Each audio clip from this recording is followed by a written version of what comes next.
evening. I think that's maybe the 16th or the 17th, something like that. It could be the 15th or the 16th, but it's in the email that I just sent you this morning.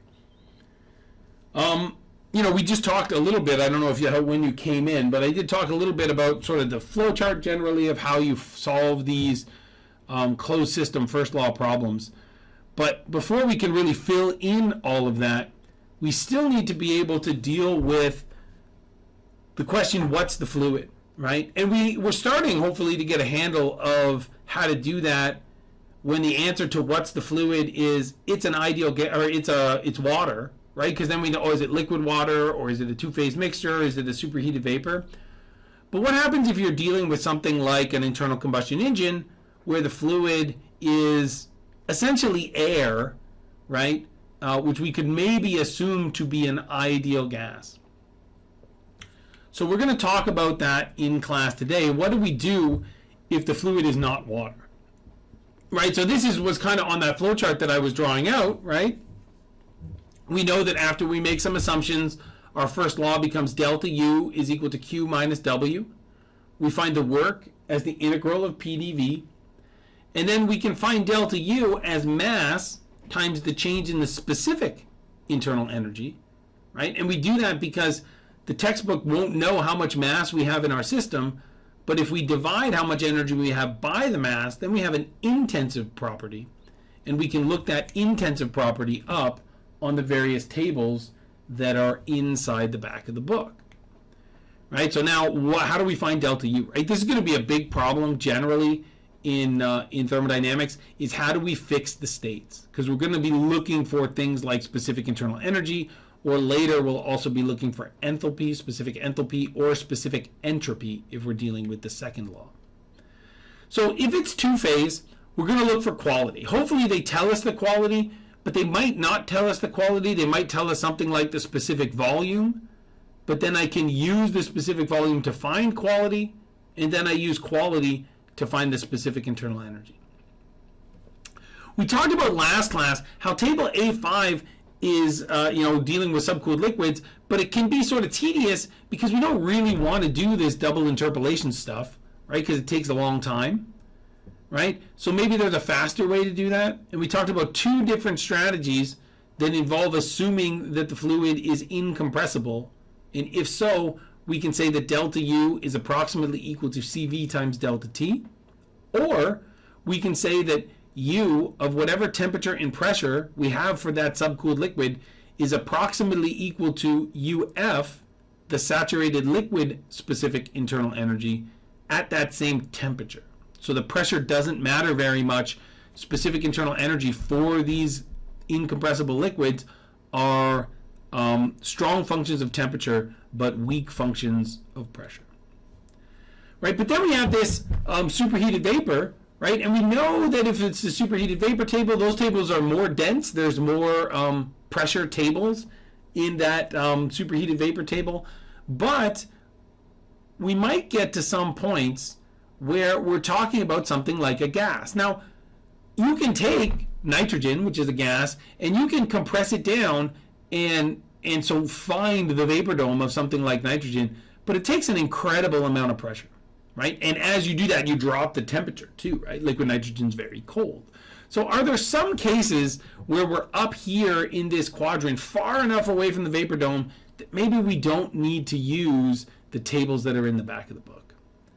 Right? So we saw that when we were looking at liquids and solids, we could use these expressions. Right now we're talking about delta U. So delta U is equal to CV times delta T. Right? But to do that, we have to assume that the fluid is incompressible. Right? Now, that's nice because remember we talked about all these equations are kind of locked behind some door, and the key to open that door is to make the assumption. Right? So here, in order to use that expression, we have to say that it's an incompressible liquid. Right? So do I always need a table if I'm up and to the right of the vapor dome, if I'm talking about a gas? Right? Now, if we're talking about steam, the answer is yes. You always need to use a table, right? But if we're talking about something like air, right, or nitrogen or oxygen or carbon dioxide, and we're far enough away from the vapor dome, The answer is maybe not. Right? So you may have talked about this in a high school or maybe a university physics class, right? But let's do this kind of thought experiment. Right? We've got a piston and it's filled with some kind of gas. Let's say it's air in the cylinder. Right? Now, what I could do if this is airtight, right? I can move the piston up and down, right? And as I do, I can compress the liquid. Right? So we know that the specific volume here, right? It's a little tricky. When you did this in science class, they talked about not, we like to talk about specific volumes in terms of mass, right? Because we're engineers, right? So when I'm talking about the amount of mass in my system, I'm usually talking about like grams or kilograms. My brother, who's a biochemist, when he talks about how much stuff he's thinking about, he's thinking about like, the number of moles, right? Avogadro's number of atoms or molecules, right? He's thinking on that very small level, right? So when you talk about when you talk about the ideal gas law, right? Oftentimes they're scaling things by the number of moles, right? Or they talk about the atomic or molecular weight of something, right? That's not what we're going to do in this class. But I got to walk you through that, we got to look at the problem through that lens first, and then we'll sort of get back to how we deal with normal masses, right? So what happens is, this piston can move up and down. And as it moves up and down, the temperature and the pressure and the specific volume, they all change. So some scientists at some point thought to run this experiment, right? And they plotted on the vertical axis pressure times this specific volume. It's got a line over it because here we're dividing not by the mass, but by the number of moles. So it's still volume divided by how much stuff you have, but the how much stuff is divided by how many moles there are and not by how many kilograms there are, right? And then we divide that all by temperature, right? Anytime in an expression, if you see temperature or pressure, right, and it's not a temperature difference or a pressure difference, that means it's got to be an absolute pressure where 0 is set at vacuum, right, like space, as opposed to gauge pressure where the 0 is set at just whatever atmospheric pressure you happen to be experiencing at a given time, right? And a temperature that's not a temperature different has to be in degrees Kelvin if we're talking about metric, right? Or degrees Rankine if we're talking about the imperial system, right? Now, maybe you're not as familiar with Rankine as maybe you are with Kelvin, but Rankine is just a different temperature scale where the lines that are on your thermometer are the same distance apart as they would be if your thermometer was in Fahrenheit. But for the Rankine temperature scale, 0 starts at absolute 0. So Rankine is kind of like the imperial analogy to Kelvin, right? So when people were doing this experiment, they found something kind of neat, right? If they were at different temperatures, right, they would get different lines here, right? I like this animation, right? So I'm going to do it a couple of times here, right? So as they compress the gas, it, depending on which temperature they're at, their graph followed a particular line. And if they, reduced the pressure, it fell back again, right? And they did it again. And they did it again, right? And what happened was they looked at all of these different temperature curves, and they found that if they extrapolated those back down to 0 pressure, they all intersect at the same point on this PVT diagram, right? So this is R, or the universal gas constant, right? Now, because all these graphs, right, this was all first done with one gas, right? But then the super cool thing was that even if they did this same experiment, if you fill the cylinder with air or if you fill it with oxygen or nitrogen, they always intersect at the same point, right? Now, that's always really cool in science when you find something that's universal like this, that it works with every gas, right? So this value here, R bar, is called the universal gas constant, right? It's the universal gas constant because that number is the same no matter what gas you're using, right? So it's universal. It's always that same number, right? Maybe you're used to seeing this as 8.314 kilojoules per kilomole Kelvin, right? Kelvin's in the denominator there. But in this class, we'll use all kinds of funky units, right? So kilojoules is like energy, right? Kilomoles is like how much stuff you have. Kelvin is like temperature, right? So we could measure energy in BTUs or foot-pounds. We could measure how much stuff you have by kilomoles or pound moles, right? And we could measure temperature, absolute temperature, in Kelvin or Rankine, right? So these, if you have the textbook, these values are right on the inside cover of the textbook, right? You probably want to, if you don't have a physical copy of the textbook, I think that this is also in the tables that have been copied onto my courses, or maybe it's around where the equation sheet is. But I think we have a copy of what that inside cover looks like. If you can't find it online, let me know, and I'll make sure it's up there before the exam. Right? So why do we care? Right? So we care because a lot of times in thermodynamics, we're going to be using gases inside our machines. Right? So we do this for internal combustion engines. Right? We'll do this for aircraft. We'll do this for natural gas power plants. In all those cases, we'll assume that the working fluid in the system is an ideal gas. Right? Now, what does that mean? Why is a gas an ideal gas, right? So remember, we have this graph, PV divided by T, right? And when we do that, all of these lines, they intersect at R bar, right? So what I could do is on my vertical axis, I could make this PV divided by TR, right? And then I would divide all the values on this axis by R bar, right? So this intersection wouldn't be at R bar anymore. It would be at R, right? And that value would have no units, right? Because we would divide R, which is 8.314 kilojoules per kilomole Kelvin, we would divide that by the same numerical value, but also the same units. So this would become some dimensionless value, almost like a percentage, right? So we can call this compressibility factor capital Z, right? Now, if I was talking to my brother, he would think about it like this. Pressure times this specific volume, right? This is going to be the volume divided by the number of moles in the system. And this R bar would be talking about measuring how much stuff we have in kilomoles, right? But we're engineers, right? Oftentimes, we'll be thinking about how many kilograms of material do I have, or how many pounds do I have in my system.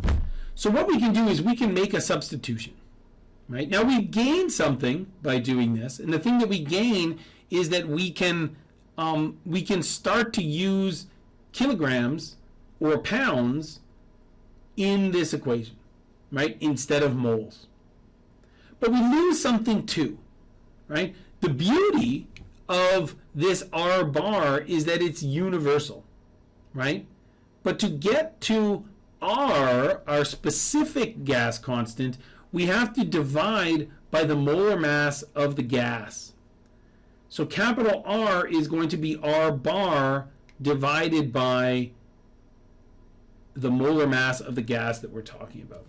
Now, unfortunately, it gets a little less beautiful when you do that, because now different gases will all intersect at different points, right? So I'll put up the math in a second here, but here the difference, R bar talks about things in terms of kilomoles, and it's a kind of a more beautiful system because every gas crosses the line at the same place. That's why this is the universal gas constant.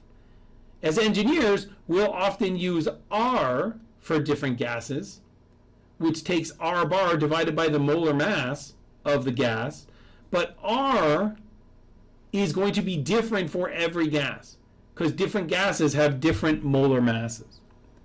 So there's a bit of a trade-off here, right? But it still works out to be the same thing because we did the same thing to the specific volume up here, right? But now we can talk about it in terms of kilograms instead of kilomoles, right?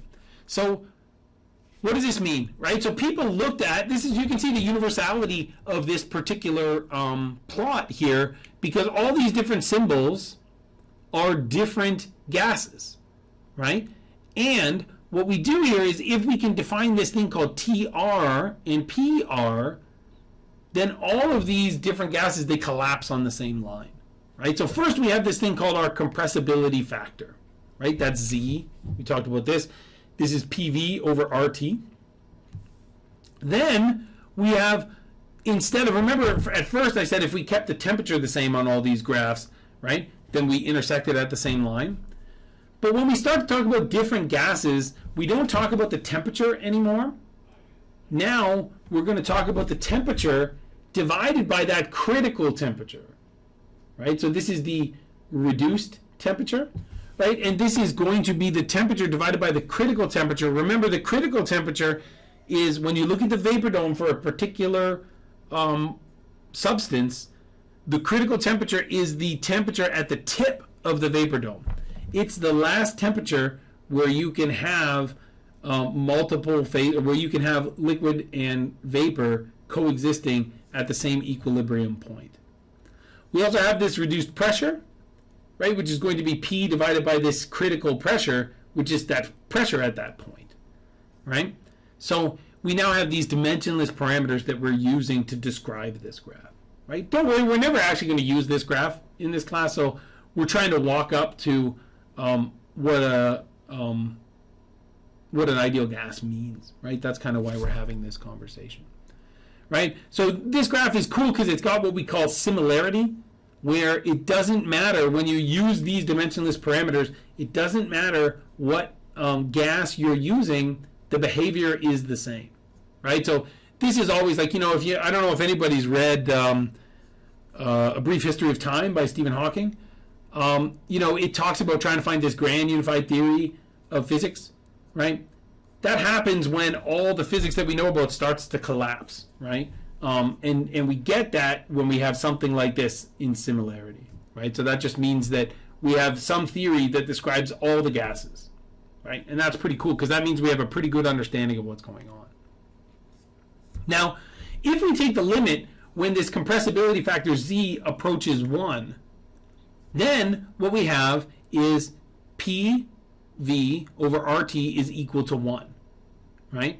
Now, we can multiply both sides here by the denominator, and we get that PV is equal to RT, right? Or, if we were using kind of the engineering version of this equation, we would say that the pressure times the specific volume that we would look up in the textbook, right? So this is, we're scaling here by mass, right?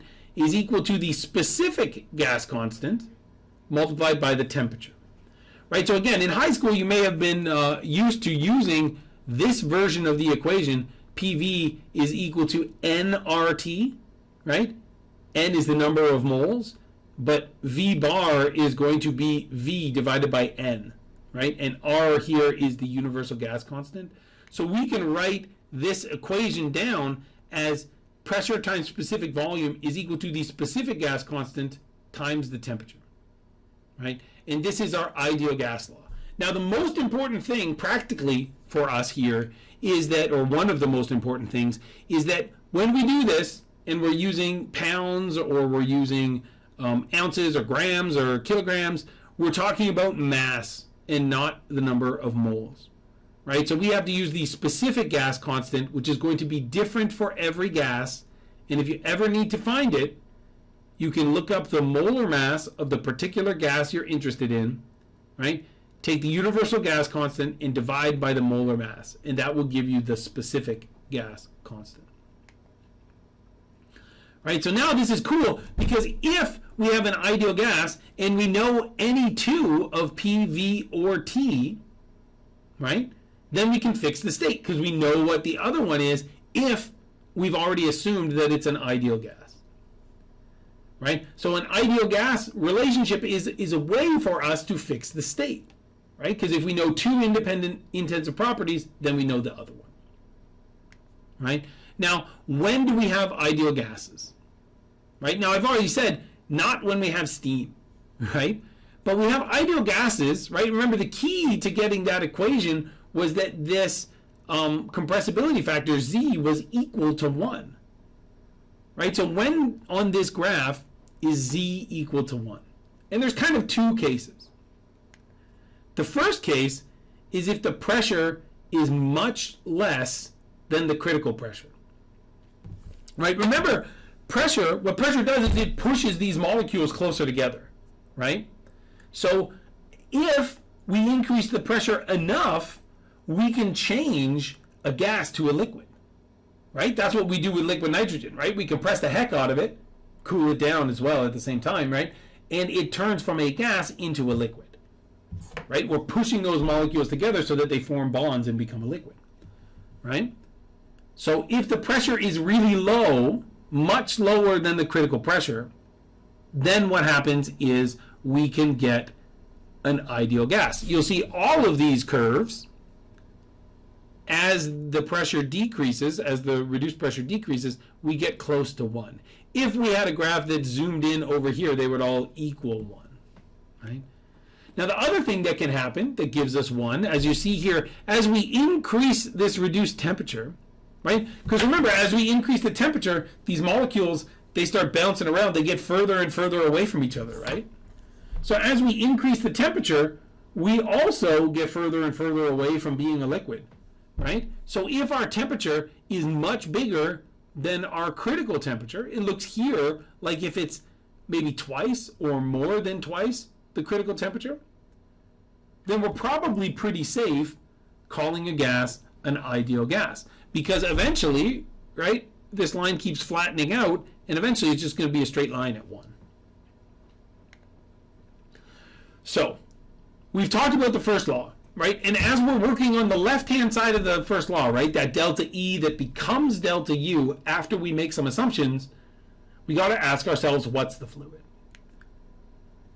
We have some strategies if it's water, right? Then we say, okay, is it liquid water, or is it vapor, or is it some combination of water and vapor because there's a phase change going on, right? It's a two-part question, right? Because it's kind of like, what's the fluid? Oh, it's water. And then what's the phase, right? Air, or ideal gases, we also ask a two-part question, right? So if your answer to what's the fluid is air or some other ideal gas, the next question you'll have to ask yourself is, am I going to model this as constant or variable specific heat, right? But before we do that, sorry, I got the slides mixed up here. If air is an ideal gas, this is great, right? I've assumed, right, the ideal gas law is locked away behind that door, right? But once I write down the assumption, oh, that gas that's in my system, I'm going to assume it's an ideal gas. So that means I can use the ideal gas law, right? Now, the ideal gas law has several forms that we'll use, right? The first is this, PV is equal to the specific gas constant times T, right? And we remember that the specific gas constant is the ideal gas constant divided by the molar mass, right? Or, right, if we do this, if we remember that little v, right, is big V divided by M, right? And then I multiply both sides of this equation by the mass, then I could also say pressure times volume, not specific volume, is equal to mass times the specific gas constant times the temperature, right? I'm not sure why I have the temperature in purple here. Maybe it's a hint to remind myself that in this equation, in any equation where you see temperature, if it's not delta T, then you can't use Celsius and you can't use Fahrenheit. If it's a single T, a temperature that stands alone inside an equation, like it does for ideal gases, you have to use absolute temperatures, right? So this is another thing that I would just automatically do at the beginning of a question when I'm putting my state table together. If it's talking about a piston that's filled with air, right, then I'm going to tell myself, okay, I need to convert this temperature. Even if it tells me it's 23 degrees, I know that that's 300 degrees Celsius, right? I would automatically convert to Kelvin at the beginning, right when my spidey sense start tingling, because then I got less chance of messing it up in the future, right? The other thing here, right, is that I can rearrange these things, these equations, to isolate for M and R, right? Or just to isolate for M over here, right? But if I take this equation and I isolate for M and R, then I divide both sides by the temperature, right? Maybe this is another reason why I made the temperature in purple, right? If I divide both sides by temperature, then I'll get that for this ideal gas, PV over T is equal to MR. This is going to be a very powerful relationship for us because it allows us to use the ideal gas law as we move between states, right? Because right now, we're only talking about closed systems. What do we know about the mass in a closed system? It stays constant, right? So if the mass stays constant, and if the gas that we're interested in isn't undergoing some kind of a chemical reaction where the chemical composition is changing, right, or the molar mass is changing, right, then the specific gas constant also remains constant, right? So M and R are going to be the same no matter what state you're in your process. What that means is that if I have a process that's going between state 1 and state 2, P1 V1 over T1 equals MR. But MR is also equal to P2 V2 over T2, right? And what that means is that P1 V1 over T1 is directly equal to P2 V2 over T2, right? Now, knowing this will help you as you're moving through states in an ideal gas problem, right? If you're trying to do the first law for an ideal gas problem, right? So this is kind of neat because we can use the ideal gas law more than once, right? So maybe it tells us something about state 1. Maybe at state 1 we know the pressure, the volume, and the temperature, and because we know the gas, we know R. So then at state 1, we can use the ideal gas law to find the mass. But then maybe at state 2, we only know the pressure and the volume, but not the temperature, right? So then after I find the mass, right, that's one thing I can do here. But another thing I could do is I could say P1 V1 over T1, which is all known, is equal to P2 V2 over T2.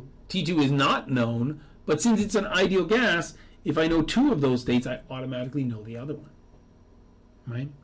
I could also directly calculate T2 from this equation once I figured out the mass using state 1.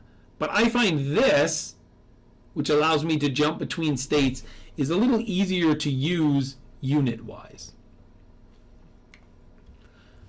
Okay, so we know that we can have systems that contain ideal gases, right? And if we have a system that contains the ideal gas, we can use the ideal gas law, right? But that's still, the ideal gas law is talking about P's and V's and T's. There's no U in there, right? But the first law requires us to know the specific internal energy at two different state points, right? At the beginning and the end of my process, right? So how do I find the ideal gas law?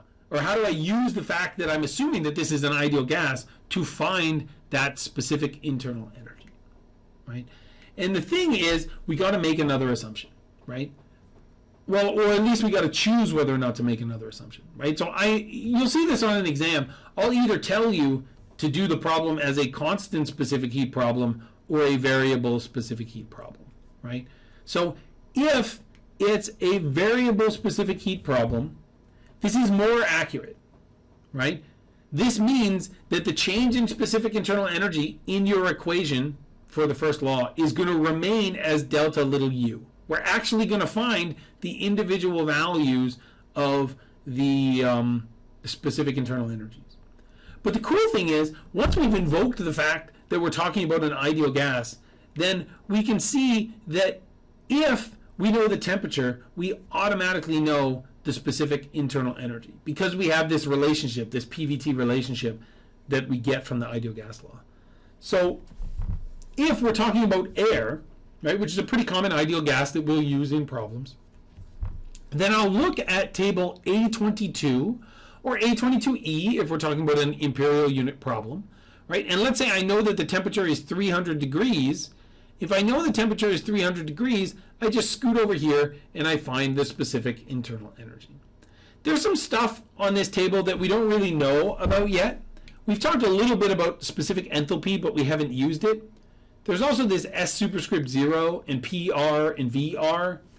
Don't worry about that stuff yet. We'll get to that when we start talking about things like internal combustion engines or things. For right now, what we want to know is that if we know the temperature, we can look here and find the specific internal energy as a function of just the temperature. The other way that we can go about finding delta U for these specific internal, or for the ideal gas law problems, is also really only dependent on the temperature, right? So here, if we know for the ideal gas that we're talking about, if we have some approximation of the specific heat, right, and we assume that it remains constant, then just like for liquids, we can say, oh, delta U is equal to CV times delta T. Now, remember, for liquids, it didn't matter if you picked CV or CP because they were the same thing. For ideal gases, it really does matter because CV and CP are not the same value. So you will need to pick the right one. So remember that CV, constant specific heat at constant volume, is the one that goes with delta U. I remember this because the V looks a little bit more like a U. Or at least it looks more like a U than a P. Right? So now, if I do this, I'm never going to actually find the individual specific internal energies. But that doesn't really matter because the left-hand side of my first law doesn't require me to find U. It requires me to find delta U. Right? So here, if I know the temperatures, I can substitute delta U for CV times delta T, and I can find the answer to the change in internal energy in my system. Right, so there's two paths that we can take here, right? It's like the Zeppelin song, right? We can either use constant specific heat, right? Or we can use variable specific heat. I'm going to encourage you to get familiar with doing both of these two things because the long answer problem, it's a pretty good bet that you'll see ideal gases on the exam. And when you do, the problem will tell you whether or not, particularly if it's a long answer problem, the problem will tell you whether or not it's a variable or a constant specific heat problem. Now, on the exam, the best thing to do is to do it correctly the way that I ask you to do it, right? The next best thing to do is to do it correctly the other way, right? So you'd lose points for that, but certainly not as many points as if you just left it blank, right? And again, this, what's the fluid stuff? What's the actual value for you? That doesn't come into the problem until the very end, right? The first thing that you're going to do is you're going to write down the first law. You're going to write down some assumptions. You're going to manipulate the symbolic solution so that you get you get an expression, a symbolic expression that describes the problem you're looking at, right? And then you'll say, oh, how do I find the work? Okay, it's the integral of PDV, right? How do I find delta U? Well, first I got to ask myself, what's the fluid? Right? Oh, it's not water this time, it's air, right? Oh, and then Dr. Scherzer asked me to do it as a constant specific heat problem, so I can say that delta U is equal to CV times delta T. Right? So first we'll do a bit of an example looking at how to calculate CV delta T to find delta U. Right? This will look just the same as if, or we'll talk about it anyway. I guess maybe the example comes a little later. But this is basically the same argument that we used when we were talking about incompressible liquids, right? But now it's not just any gas, right? For a liquid, it was like, oh, this will work for any liquid. It has to be an ideal gas. It has to be something far enough away from the vapor dome that this approach will work. You cannot use this for steam, right? So if it's water and it's above the vapor dome and to the right of the critical point, you can't assume it's an ideal gas. It's too close to the vapor dome, right? So here we have these same definitions for specific heat, right? CV and CP, that they're partial derivatives of either U or H with T, right? So if we use separation of variables, we can find that the partial u is equal to CV times partial t, and we can integrate both sides, and we can see that delta u, if we assume CV is constant, we can say delta u could be approximated as CV times delta t. Now, this approximation gets worse and worse as your temperature range gets bigger and bigger. Because in reality, specific heat is not constant. Specific heat is a function of temperature. It changes with temperature. So if your temperature range is small, this assumption is good, right? But as your temperature range gets bigger, this assumption gets worse and worse. And like we've talked about before, part of the reason people are going to pay you as an engineer is because you'll be the one making decisions like this. You know, what's acceptable error? What are reasonable assumptions to make, right? So I can't tell you this will always be a reasonable assumption because it will depend on whatever problem you're working on, right? What's your required degree of accuracy, right? We can make the same argument for enthalpy, even though we don't use enthalpy all that much yet, right? But here, just like for liquids, we see that H is equal to, or at least could be approximated as, if it's an ideal gas, right? Because we got to track our assumptions, right? Delta H, or the change in specific enthalpy, could be approximated as the specific heat at constant pressure times the change in temperature, right? So this is the same expression, right, that we saw for liquids. Now, these are assumptions, right? They're nice because it lets us do things just at the back of the envelope. We don't have to look stuff up in tables all the time, right? But again, every time we make an assumption, we step further towards the cartoon and further away from the reality, right? This is a thing that's in the textbook. I don't think I've ever used this expression, but because H is defined as U plus PV, and PV equals RT for an ideal gas, H could also be determined as U plus RT. So I don't know if that's something that you need for one of the homework problems. I know it was a couple of years ago, but the book's changed a couple of times since then. I don't know if we have that same problem. But this is at least an expression that exists. It's not on the equation sheet, so I don't think it's something that you'll need to know in an exam situation, right? But it is there, right? So there's two ways that we can find delta U, right? We can constant specific heat or variable specific heat. If accuracy is your prime concern, then the variable specific heat method will be more accurate, right? And the accuracy of the constant specific heat assumption degrades or gets worse as your temperature difference increases, right? Because the inaccuracy comes from the fact that CV is actually changing with temperature, right? So here we're going to go through an example that shows you how to fix the states, right? And I'm going to actually do it both ways, and I'll compare for a reasonably small delta T what the error looks like, right? I'm going to do this one in the slides just to make sure. I think we've been going over by a couple minutes the last couple times, so I just want to make sure we don't go over this time. Right, so here we have the same two states, right? We have an ideal gas, right? And it's going between 293 degrees Kelvin to 564 degrees Kelvin. That's the temperature change, and the pressure is also changing from 1 to 10 bar. Now that pressure change is going to be important as we calculate the work if we were doing a first law problem, but we've already seen with these ideal gases that if we're just trying to find delta U, right, which is all this problem is asking for, it's the temperature that dominates here, right? It's the temperature that's telling us what drives this change in specific internal energy, right? So here we have model A, which will be doing the problem with constant specific heat, and then we have model B, which will use the thermodynamic tables. And we'll do it both ways, and I'll show you that at least in this case, where we're changing whatever this is, something less like 270 or something it looks like, right? So what's the difference in the change in specific internal energy, and do these two models hold up, right? So the first model, this is constant specific heat. Maybe if you're on an exam, maybe you're hoping for this one because it's probably faster, right? And like we said, in an exam, it's a bit of a game about how to maximize your points per minute, right? So here we have the change in specific internal energy is going to be approximated as CV times delta T.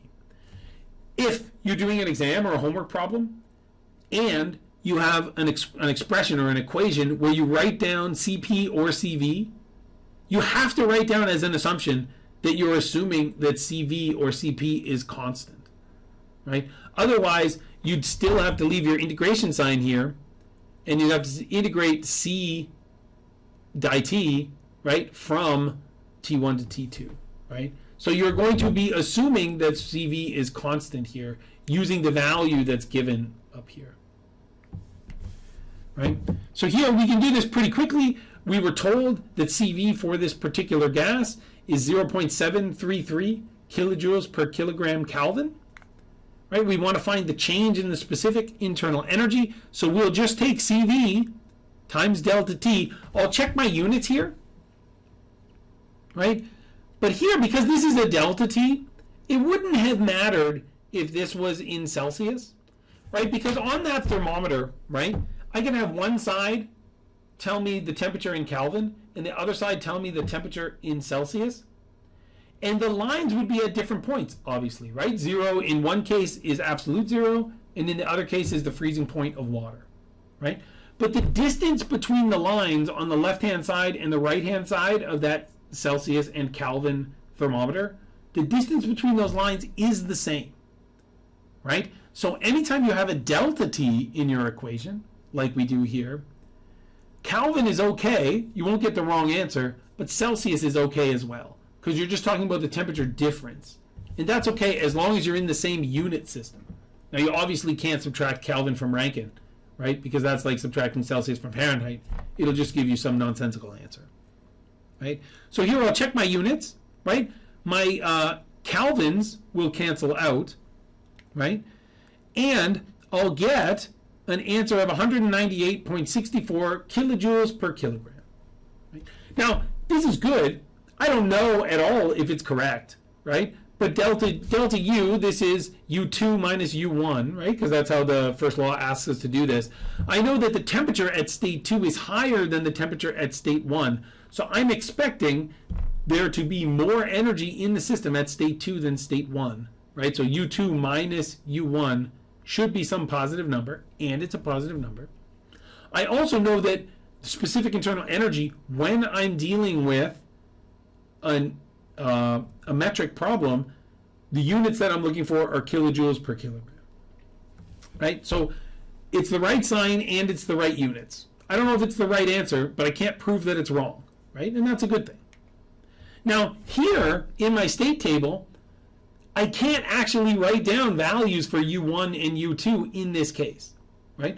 Because I have no idea what they are, right? All I know is the difference between U2 minus U1, or I could flip this around and find the difference of U1 minus U2 if I multiply by -1, right? So here, I know the difference and I write that down in my state table, right? So how do I use this table A22? Right? This is how it's set up. It's two different columns, but that's just to save space. Really, the table ends here, right? And the temperatures go from 290 to 310 over here. There'll be one big column, and then another column over here where the temperatures will be higher. Right? So first, I look for 293. 293 is somewhere between 290 and 295. So here, I can see that I've gone 60% of the range, right? 3 over 5. So I got to go 60% of the range between these two things as well, right? And if I do this, I won't show you the arithmetic for doing the interpolation, but I get 209.06, right? I feel okay with that because it's in between these two numbers, and it's closer to 210.5 than it is to almost 207, right? And then I will also interpolate to get 564. I don't have 564 as a row on my table, but I do have 560 and 570, right? So now I'm going 40% of the difference between these two numbers, right? And I get 407.44, right? So again, I feel reasonably comfortable about this number because it's closer to my 404 than it is to my almost 12, right?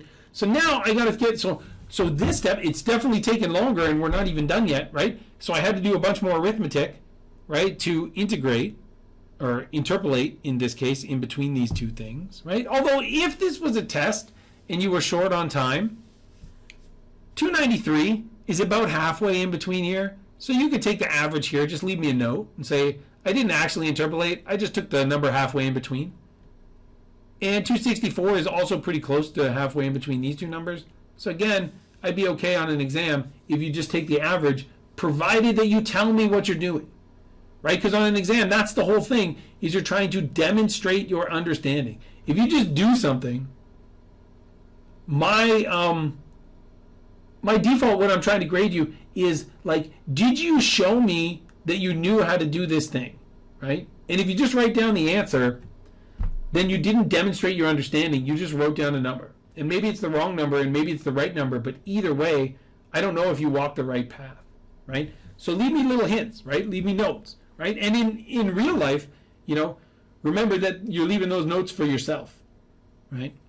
Now again, we can find the delta here, right? So U2 minus U1, I get 198.38, which is real close to 198.64, right? So here, if I was trying to find the error in my number, because this number is also not true, right? But it's closer to the ground truth than this number, right? Because this number, we had to make this extra assumption, right? That specific heat was constant. So this number is pretty close to the truth, right? But these numbers agree pretty well, right? So, and this is a reasonably, for like normal things on Earth, this is a pretty big temperature difference, right? It's getting close to 300 degrees, right? But if you're talking about a turbojet, right, which is taking in air at, I don't know, maybe something below 0 Celsius and spitting it out at, I don't know, over 1,000 degrees Celsius maybe, I don't know. You can certainly get bigger temperature differences than this as we start to talk about the kind of machines that we can make as mechanical engineers, right? So that is the end of the lecture today. I would like to remind everyone that we have office hours at 2 o'clock today. So if you have problems, you can certainly bring them to me there. I'll stick around for a couple minutes if you have quick questions. Don't be afraid to ask about process. I will go through problems to their completion, homework problems. I won't give you the final numbers, but I'm happy to walk through the process that I would use on any of these problems. And because I don't go through the problems beforehand, you'll kind of get the real-time thought process that I use, which sometimes is not right, but I mean, you could see doing that on an exam too. You don't always walk the right path the first time, right? So happy to see you all at 2, and I'll stick around for a couple minutes if you got questions. Thanks, everyone. Great. Thank you, Professor. Thank you, Professor. See you later. Yep.